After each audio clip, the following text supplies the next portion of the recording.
Hey everyone, welcome back to the channel. Thanks for tuning in for another video. We had a Wednesday nighter last night and we caught all of our fish on the Ozark Rig. This has been such a good, valuable bait for me on places like the river here, where you're not talking about fishing extremely vertical sloping banks. You're much more flatter banks where you've got just a little bit of a taper. You got a lot of wood, a lot of rock, a lot of different cover that those fish can get up in.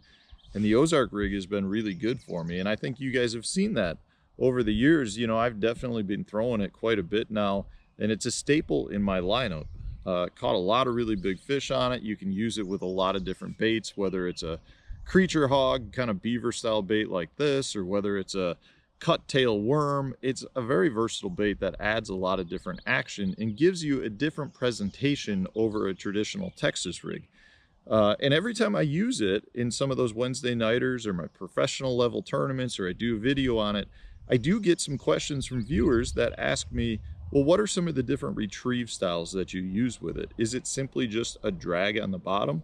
And there are different retrieves that I like to use with it. So I figured we would do a retrieve video on it. And with respect to the title, where I'll always get comments from viewers that send me hate mail regarding the fact that I say 90% of anglers don't know how to use an Ozark rig. Well, in this case, I'm willing to bet you 90% of anglers don't even have an Ozark rig in their tackle box, which is a mistake, by the way. But because they don't have it, this is probably the best title I can give, is that 90% of anglers don't know how to use an Ozark rig. And from that standpoint, we're going to show you a handful of different retrieves that you guys can use to catch a few more fish on the Ozark rig if you have them. And if you don't have them and you get them in the future, now you'll know how to use them. So let's take the creature hog and Ozark rig combo. This is, by the way, the 4/0 3/16 ounce size. Let's take this down to the water and I'll show you a handful of different retrieves that have caught a lot of fish for me on the Ozark rig. All right, we're standing down in the water because the mosquitoes are pretty bad, and this is a good way for them not to bite me. So we're standing down here. We've got the Ozark rig rigged up with a Berkley Max Scent creature hog, one of my favorite combos. Now, the first thing I want you guys to recognize is this is basically a Texas rig replacement. Now, there are a lot of different ways you can fish it, but just keep in mind that anywhere you throw a Texas rig, you could probably throw an Ozark rig. So the first thing I like to do after I throw it out, I always like it to go to the bottom. Now, when it goes to the bottom, that bait's falling horizontal. It's not falling vertical like a Texas rig. So because it's falling horizontal, it generally takes a little bit longer, but it's also doing some motion on the fall. So anytime I let it fall, I'm keeping my rod tip pointed up and I'm just waiting for that tap, because a lot of times you'll actually get that bite on the fall.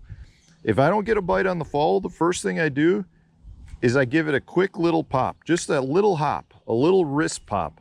And I can do that now the entire retrieve back if I want. And the reason for that is when that bait settles on the bottom, if you give it a pop, instead of it coming straight vertical, it actually scoots left or right or forward and does a bunch of different little things. So my number one retrieve, this is my number one retrieve if I'm fishing a creature style or cross style bait, is just short little pops. I let it glide, it'll shoot 1.5 feet, falls back to the bottom, I reel a little in and I pop it again. Now, generally speaking, I'm not fishing it this way all the way back to the boat. I might fish it 1/4 of the way, I might fish it half of the way. It kind of depends on what I'm fishing. If I'm fishing just a little, you know, I threw up to a stump or I threw under a dock, I'll fish the target zone. At that point, I'll reel in, make another cast. But if I'm fishing, say, a big long riprap bank, I might actually retrieve it the majority of the way, or at least through the depth zone that I think those fish are in. So that's one way to do it. It's not your typical way you would fish a Texas rig, but you're taking advantage of the bait being horizontal and scooting. So it's just quick little wrist pops, just like that. Nothing big, nothing huge. You're not stroking the bait real high. It's a real simple little wrist snap. So that's one way. Today's video is brought to you by the Deep Dive app, which will help you select the best fishing places in the lake with features like the lake level, the current flow, the top baits tool, which will help you select the best baits for certain locations throughout the lake. Whether that's a clear water, stained water, dirty water, it'll choose the best bait for that location, provide you with all the information like what structure, what retrieve, different reel, all of the information that you need to catch the fish. This is in the app. The cool part about this app, though, is it's not just based on areas. It does provide you with specific tournament winning data that has been collected to help you figure out your best choices for baits and locations for whatever region of the lake it is that you want to fish. On top of that, not only does the app provide you with best locations, it gives you water clarity as well. So maybe you're on a lake like Lake Eufaula, where there is a bunch of different water clarity located throughout the entire lake. This will help you identify the clearest portions as well as the dirtiest portions of the lake. Plus, the Deep Dive app has now added the wind effect map, which is going to take all of the different wind conditions for the past couple of days and show you what banks on the lake are being hit the hardest. They also have inflow points that show you different places throughout the lake where your water is being flushed into the lake through different ditches and creeks and rivers, providing you with high percentage places to fish and letting you know what parts of the lake are going to be the best areas after a rain. Check out the Deep Dive app to help you become a better angler. So the second way I like to fish the Ozark Rig is like a traditional football jig. You'll fire it out there, you let it go to the bottom, and instead of like the first retrieve where I actually like to snap it, what I'll do is I'll drop my rod tip down, I keep it pointed towards the water, and then I'm just a slow dragging, just like a football jig.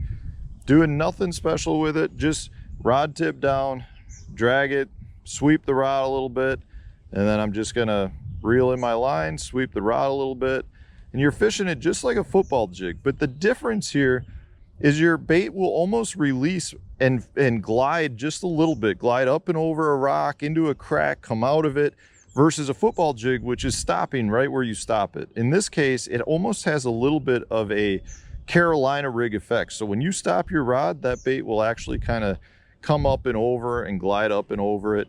And it's a very unique retrieve for a bottom bait. It's not like a bottom bait that just stays where you are. And generally, if I was dragging a football jig, I'd drag it, and when I stop the rod, the football jig doesn't move. With this, when I drag it and stop it, that bait will glide 6 inches to a foot. It'll still scoot around the rocks. If you come up over a rock, it'll fall over it. So I very much like to use these like a football jig. So that's the second retrieve. The third main retrieve is for fishing more offshore structure. I really like to use these around weed lines. So if I've got a weed line that, say, ends at 8 foot and I'm going along that outside weed line, what I'm going to do is, and generally speaking, I'll still throw a craw in a lot of instances, but I really like to throw different worms. Magnum trick worm, a cut tail worm, a power worm, any of those on it. When this bait falls with a worm, it falls like this. It rocks side to side. So when I'm fishing, say, a grass line, and the same thing can happen with a soft stick bait. When I'm fishing a grass line, what I'll do is I'll line up on that grass line. I'll throw out to where I think the grass line is. I engage the reel. Now that bait's fallen, say, 8 feet. And when it's doing that, it's going like this. So I'll let it go all the way to the bottom. Generally speaking, your bites are going to come when it's falling, because it's just kind of gliding along that grass line. If I don't get anything, I might give it a pop or two, just to see if there was a fish that followed it down and they're looking at it. You're trying to trigger a reaction strike.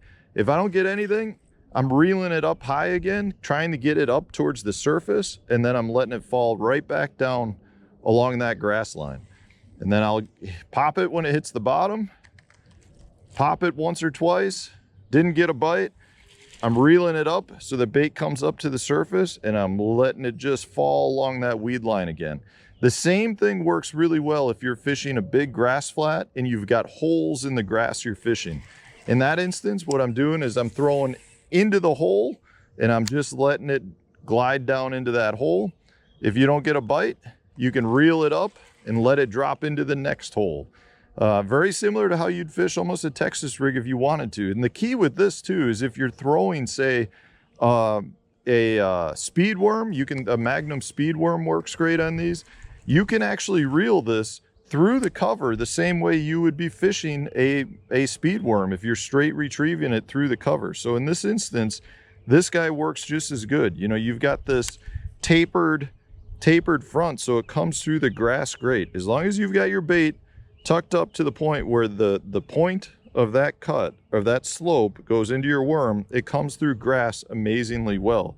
So from that standpoint, if you're fishing around thicker grass, you can throw it out, you can let it fall into the hole you threw it in, and then you can just do your straight retrieve, letting that tail kick, just like a normal speed worm, and then drop it into the next hole. And when it falls like this. Very different than a Texas rig, which is just gonna fall nose down first. And that's where a lot of your bites are gonna get. So you can straight retrieve, let it fall, and the bait just glides down to the bottom. So those are the three main retrieves. You know, I wanna point out for me, if I were fishing a much more vertical bank, if this bank was 45 degrees or steeper, that's when I would probably throw, say, a jig over the Ozark rig. But if you're fishing flatter banks, so 45 degrees or less, or you're fishing, you know, flats where you've got grass or rock, that's where the Ozark rig really shines, because this bait scoots more than wants to fall vertical. You know, it takes a little longer for the bait to drop because it's always staying horizontal in the water. But I'm telling you guys, if you haven't thrown the Ozark rig yet, there's a reason it is a top seller at Tackle Warehouse. It is an amazing rig, and man, when you hook them, you almost always hook them in the top of the mouth. Go back, watch last night's Wednesday night video, and you'll see every fish hooked right in the top of the mouth through the hard part. You just don't lose them when you hook them. Just one of my favorite presentations. So check them out. I'll put the link for the Ozark rig and Berkley Creature Hog in the video description if you guys want to purchase this exact combo. Otherwise, stay tuned. We'll have a new video coming out tomorrow for you.